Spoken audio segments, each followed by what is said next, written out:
പ്രിയപ്പെട്ട വിദ്യാർത്ഥികളെ, ഇന്നത്തെ വീഡിയോയിൽ നമ്മൾ പുതിയ SCERT ടെക്സ്റ്റ് ബുക്കുകളിൽ പഞ്ചായത്തുകളെ പറ്റി പറഞ്ഞിട്ടുള്ള കാര്യങ്ങളെ പറ്റിയിട്ടാണ്.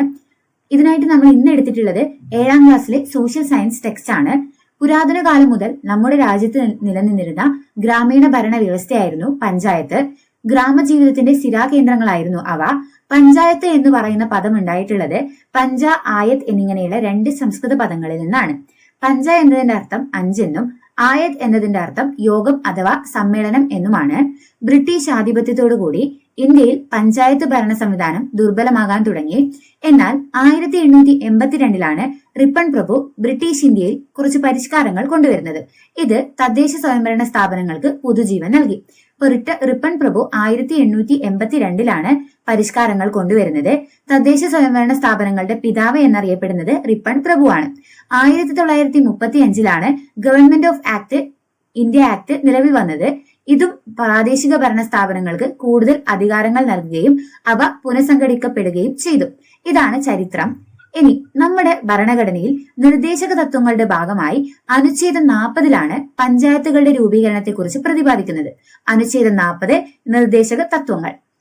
നമ്മുടെ രാജ്യത്ത് ശക്തമായ പ്രാദേശിക ഭരണ സംവിധാനത്തിന്റെ അഭാവം ഇന്ത്യയിലെ ഗ്രാമീണ വികസന പ്രവർത്തനങ്ങളെ പ്രതികൂലമായി ബാധിച്ച ഒരു കാലഘട്ടം ഉണ്ടായിരുന്നു.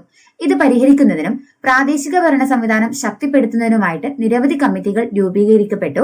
അതിൽ 2 ബൽവന്ത് റായ് മേത്തയുടെയും അശോക് മേത്തയുടെയും കമ്മിറ്റികൾ. അപ്പോൾ ബൽവന്ത് റായ് മേത്ത കമ്മിറ്റി 1957 അതേപോലെ അശോക് മേത്ത കമ്മിറ്റി 1978 അപ്പോ ഇവര് നൽകിയിട്ടുള്ള ശുപാർശകളാണ് ഇവിടെ പറയുന്നത്. അപ്പോ ഈ ശുപാർശകള് ഇനി വരാൻ പോകുന്ന എക്സാമുകളിൽ സ്റ്റേറ്റ്മെന്റ് വൈസ് ക്വസ്റ്റ്യൻസ് ഒക്കെ ആയിട്ട് നമുക്ക് പ്രതീക്ഷിക്കാം. അപ്പൊ നമുക്ക് ഡിസ്കസ് ചെയ്യാം. ത്രിതല പഞ്ചായത്ത് സംവിധാനം ശുപാർശ ചെയ്തത് ബൽവന്ത് റായ് മേത്ത കമ്മിറ്റിയാണ്. അതേസമയം ദ്വിതല പഞ്ചായത്ത് സംവിധാനം ശുപാർശ ചെയ്തത് അശോക് മേത്ത കമ്മിറ്റിയാണ്.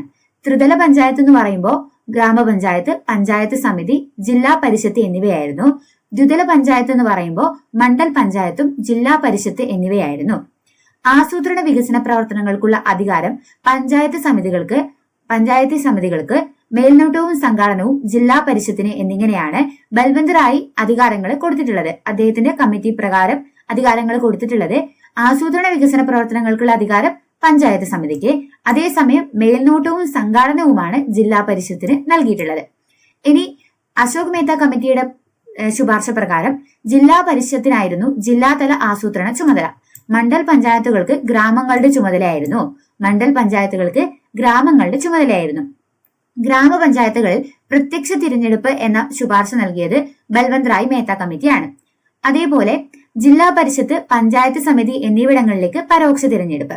അപ്പൊ ഗ്രാമപഞ്ചായത്തുകളിൽ പ്രത്യക്ഷ തിരഞ്ഞെടുപ്പ്, ജില്ലാ പരിഷത്ത്, പഞ്ചായത്ത് സമിതി എന്നിവിടങ്ങളിലേക്ക് പരോക്ഷ തിരഞ്ഞെടുപ്പ് എന്നിങ്ങനെയായിരുന്നു ബൽവന്ത് റായ് മേത്ത കമ്മിറ്റിയുടെ ശുപാർശ.